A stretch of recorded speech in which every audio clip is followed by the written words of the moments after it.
Without further ado, this is Sheena Gibson. Hi, everybody. As Mr. Gibson said, I'm Sheena Gibson. I am his wife, but also I work in a human resources department for a bank. I have been there for 17 years, and my main role is to work on the employee development side of things. So I train associates, I design training, I lead a team that has an instructional designer on it, as well as someone called an organizational development specialist, and together the three of us lead a lot of the leadership programs for the company, new hire orientation, assigning required training that our associates have to do on an annual basis because we are highly regulated, so we do have a lot of required training, but then we also offer a lot of training for personal development. I got my start in the banking world a while ago, so again, 17 years, but I started out thinking I was going to be a music teacher. That was my plan, that's what I went to college for, but if you back up even further before that, I really thought I was going to be a veterinarian. So one never really knows their career path totally, but there are things that you can do to help manage the path that you choose. The first thing that you have to do is determine, what do you like to do and what are you naturally good at? So if you spend some time focusing on your natural talents, and you combine those with things that you enjoy doing, you can start to really hone in on what do you want your career to be. There are a lot of different careers out there, things that I've never heard of. I had no idea that managing an organizational development team was a thing. I had no idea that that existed. But once I combined my love for teaching, my love for designing and being creative, I kind of naturally fell into that role when it became available. What I discourage is always focusing on what you might consider a weakness or something you're not as good at. And I say that as it's always better to focus on your strengths. So find your strengths and hone those to be able to do the things that maybe you're not as good at. So to give you an example, I will never be a great basketball player. It is not one of my strengths. If I practice every day at playing basketball, would I get better? Yes. Yeah. Sure, I would hope so, otherwise, wow. So I would hope so, but am I ever gonna be as good as Caitlin Clark? No, probably not. Probably not, probably not. I'm probably not gonna be making any WNBA teams. I can certainly practice for my own enjoyment, but that's probably not my career path. That's not where my natural talents are. So if I instead focus my efforts on where my natural talents are and what I enjoy doing, then I have a better chance of success. So that's really step one. Figure out, what are you good at? What do you like to do? And start honing in on those. Your next step to manage your career is to determine, what is your goal? Have you all set goals before? Yes? No? Part of the fun of setting career goals is you want to set them early, but also be prepared to change them. I really thought I was going to be a veterinarian. I thought I love animals, I'm fascinated by the medical side of things, I am going to be a veterinarian. But that was a career plan that started in my head probably in elementary school. And then as I got into junior high and I shadowed the vet a little bit just to see what's a day like. And I quickly found out that there are some things that a veterinarian does I will not be able to do, just does not fit my strengths. I cannot handle the side of things where I would no longer be able to help someone with their pet, where I don't have the answer, and I couldn't live that on a day-to-day basis. So that was a wake-up call for me, and I had to shift gears. And I made the realization a little bit late in my high school career, but I still chose a new path. I was gonna be a music teacher. I went into vocal performance. And again, I had a plan, I had a goal, but as I got into that career plan, things changed. And all of a sudden, I wasn't enjoying music as much as I thought I would, and I was starting to dislike music. So I thought, well, maybe that's not quite the career, but I did enjoy teaching. So then I found my new path. So set goals, and when you have that plan, it's easier to make changes to it versus not having a plan at all. You have to be able to have an end in mind of where you want to go. So you're going to determine your talents, hone in your strengths, set your goals, and now you're ready to kind of set out and start putting that into place. You have to keep an open mind as well, because like I said, I didn't know that managing an organizational development team was a career. And I thought, okay, everyone leaves school and they're either some kind of a doctor, a lawyer, or a teacher. You know, I had a very limited thought process of where a career could go. But in reality, there are a lot of great career opportunities out there, whether it is, I joined the corporate world, others are in nonprofits, some start their own business. So you have a lot of opportunities. Explore, find out what's out there. So that's part 3, and then finally being able to adjust in the moment. We're an ever-changing world. We have changing technologies coming out all the time. So, you know, I think of the way I started at the bank. I was actually a part-time teller. And then I found out about the role on our training team. When I think of the world of banking, technology is changing it rapidly. So we're having to constantly adapt to make sure that we are relevant, to make sure that all of our associates have the right skills. So we have to be ready to adapt to the changing world. Artificial intelligence is making a lot of changes right now to the way careers work and the jobs that are out there and what's available. So we always have to be prepared to make that shift. So, summarize kind of 4 main steps. Find out what you're good at, hone in on those talents, then set your goals, explore, and be ready to make changes. And I'll open it up for questions. Ask questions. Carson, all right. Carson, go first. Why did you take your job? What was that? Why do you take your job? Why did you pick the job? Why do I pick my job? That's a great question. I picked it because I love watching the new associates that come into our company grow. I love helping them learn their new roles and also seeing what new things they want to learn along the way, because they might be starting their career in one role, but really they're striving for something else. So, great question. All right. Let you guys moderate. Why did you stop being a music teacher, like change your role from a music teacher to? Great question.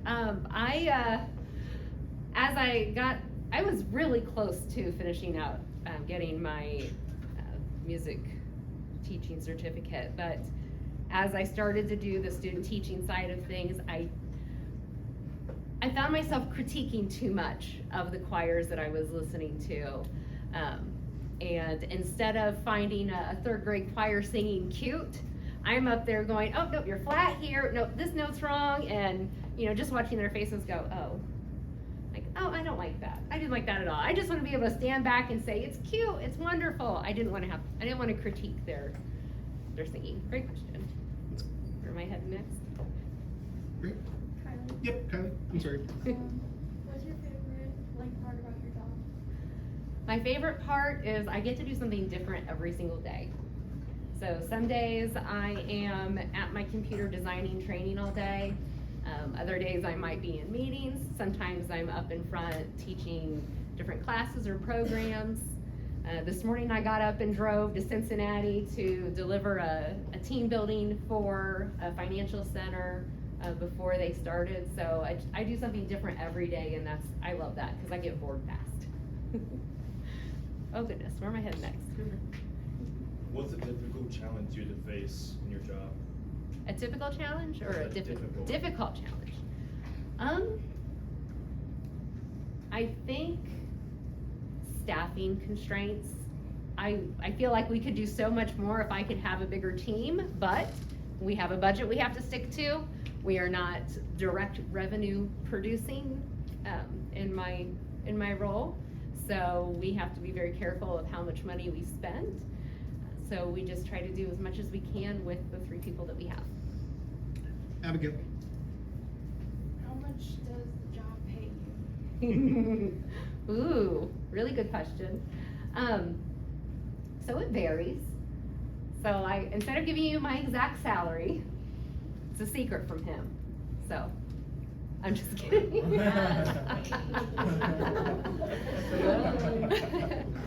So the range of the role that I'm in can be anywhere from about $70,000 a year to about $110,000 a year. And it depends on the experience of that person coming into it and how long they're in that role. Oh. Everett. Did you need like any further education to become in the position that you are now, or? Yes, so well, the time that I spent working towards my music education degree, there was a lot of good experience in there, a lot of general education classes that helped me, and a lot of the education classes just in general helped me translate to my role. But then I did finish up my bachelor's at Indiana Wesleyan University. Took a few additional classes to help, but for the most part, it has been learned on the job. So a lot of the software that I use, I self-taught. Let's go. Noah. What do you do at your work? What do I do at my work? So I have a team of 2 that I manage, that I supervise, so I'm helping them a lot. I'm building new programs, designing training, and sometimes I'm facilitating that training, planning events.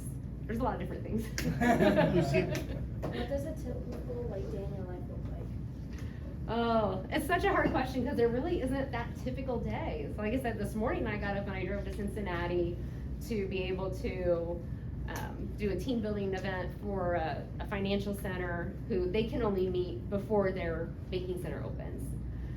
Other days I might be going to downtown Cincinnati to set up for an event for the day where I'm either facilitating it or I am hosting it for someone else. I might be at my computer the entire day to design an online training. So it varies a lot, but good question. Emerson. What does facilitating a training kind of look like? A lot like this right now, only I don't normally stand in one spot because I'm not being filmed, so that's awkward for me. Normally I would be out walking around. And I like to get everybody up and moving. Facilitating is a little different than teaching because I am really just taking our associates through things that they already know and bringing it to the forefront. So we're working a lot in different activities to help bring their ideas together to help bring attention to things that they have set in the back of their minds. Owen. What was your first job? My very first job that I ever got paid for, McDonald's. So much fun, no, not really, but I learned a lot of customer service by working at McDonald's, and I carry that into my role today. Lexi. What advice do you have for someone new to the job you have? Keep an open mind and be organized. There's a lot of moving parts, and the moment we are not organized, the ball drops on something and a critical communication doesn't go out, somebody doesn't show up to something they're supposed to be teaching. So a lot of communication, or we don't have a caterer for an event. So organization and practice and. If you've already asked a question, you can just wait until other people have. Eleanor. You find your work rewarding? I do, I do. It's a lot of fun for me to watch people grow and develop, and especially rewarding when I see them advance in their careers. Blakely? If you could go back in time and change, like, do something different on, like, how you got to your career now, if you could go and change something about that, what would you do differently? Oh, goodness. Well, if I would have known that this was a career option, I might have taken an effort to take some classes focused on that particular career, or maybe some of the software that I had to learn on my own. But at the same time, it's always difficult to say, because you change one thing of the past and now you've got a whole different future, so. And I like where I'm at. Christian? How many hours do you work a week? Bare minimum 40, sometimes 50, 60, 70. Usually more 60, I think. Yeah, I think so. It's a lot of taking a break for dinner and then going back upstairs and working. Ammon? If you weren't in this career right now, what other careers could you see yourself doing, like any related careers or what? That's a good question.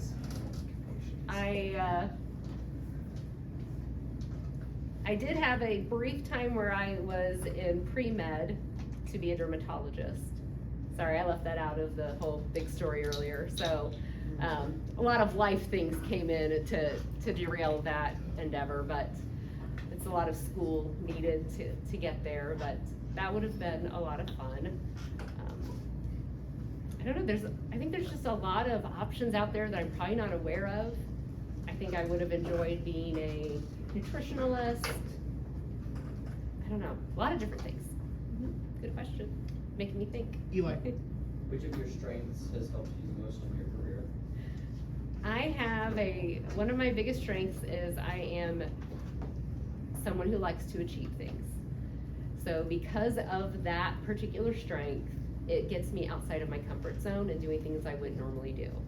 Because I am typically a very introverted person, so wouldn't normally find myself up in front of groups of people talking, but because I do have this desire to achieve and develop others, it helps me get outside of that comfort zone and do other things. Zachary? Do you have something?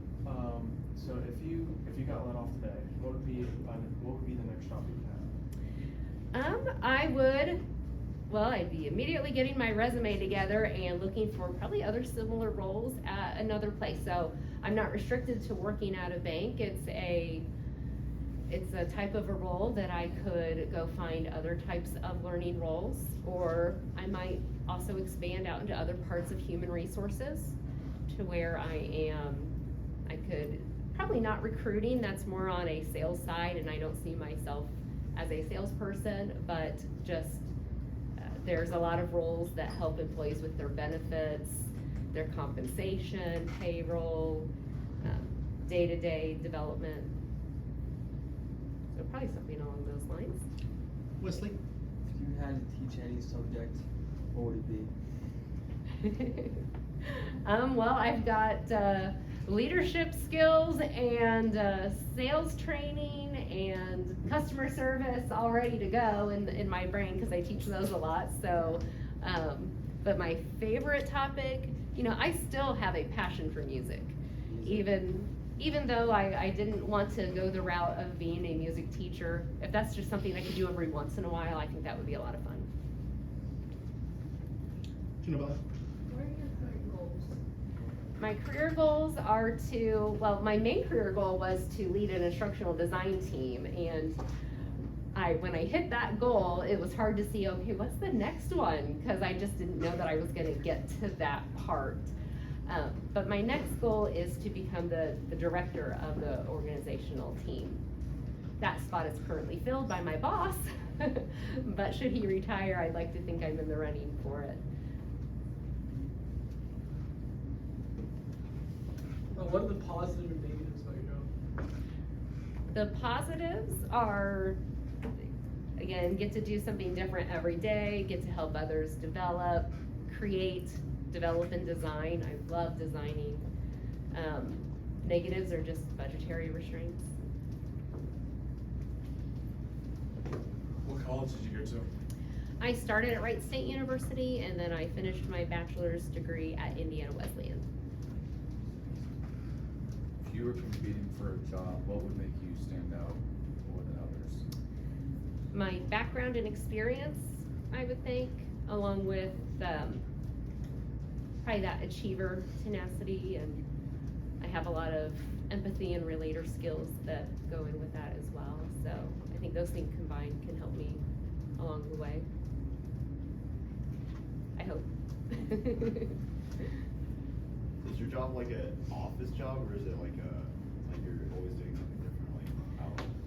I am always doing something different. I actually lost my office, my literal office, during the pandemic. I was housed out of a financial center, and they needed it for someone who isn't on the sales side, who would have clients. So I am now based from home, but I am on the road quite a bit because we're headquartered in Cincinnati, Ohio, and then we also have an operations building out in Greensburg, Indiana. So I'm out and about. Scarlett? If you got that higher position that your boss had, and if you're tired of, what would change about your job that you have now? I would probably have to relinquish some of the things that I really enjoy doing to be able to take on additional responsibilities that are more administrative. So I probably wouldn't get to do some of the instructional design that I do right now. I'm actually having a hard time finding room for that, which is why I have a full-time designer on my team. But I would have the ability to lead some other programs as well. So there's some positives and negatives there. What's your favorite part about working, like, from Oh, that one's easy. Pajama pants. Yeah. What bank do you work for? First Financial.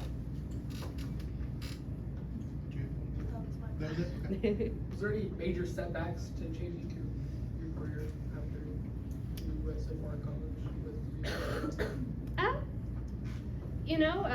It's a different world now than it was 10, 15, 20 years ago, and people are more frequently, I think, changing career paths. So those that are doing the hiring tend to look at that a little differently than they used to. I would say 15 years ago, you'd look at someone's resume and see, oh, you've only, every 3 years you change. And so I don't see longevity here. We may not consider hiring. Now it's looked at a little bit differently, and there's more of an understanding of why somebody might be switching their careers to find that right place. So I'd say, be looking for that career that you're gonna enjoy, that's gonna make you happy, and also still fulfill the needs that you have, versus staying somewhere that you're not happy in just because you're trying to get that tenure, I guess. But everyone's different, so. I don't know, did that answer your question?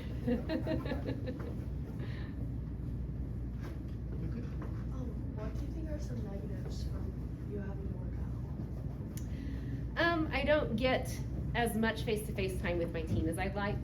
We do meet virtually quite a bit with webcams on, but that's not the same as in person. Same thing as when I'm facilitating training virtually, because we do a lot of that. We have a wide footprint. We're in 4 states, plus we have some subsidiaries that have us with associates in New York and California. And it's not as engaging to be virtual as it is when you are in person. Index. And the dog drives me nuts.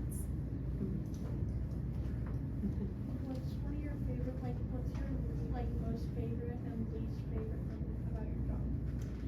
Most favorite, developing others and designing training. I have to put them together because I really enjoy designing. Least, dealing with vendors. So I have a couple of different vendors that I manage for the company, and one of them, we do purchase some online training as well, and it's not as much fun. It's a lot of paperwork and back and forth and negotiations, and that's just not me. So just to kind of broaden out and explain, like a vendor, one of your vendors is Kahoot, is that right? Yes. That you deal with. So like you guys do Kahoots here in class, Kahoot is one of her vendors that reaches out to her to be utilized within the bank for training and things like that. So that's an example of a vendor that she deals with. Yep, and so to manage a vendor, if we want to utilize their services, we have to go through a process of having them sign a non-disclosure agreement, having an approved budget, then getting an approved contract that their legal department and my legal department are okay with before we can do any kind of business together. So no matter how inexpensive or highly expensive they are, it's always a long process, and a lot of that is because working at a bank, we have a lot of personal information that we need to make sure does not get out. Anybody else? All right, well, thank you very much for coming in today.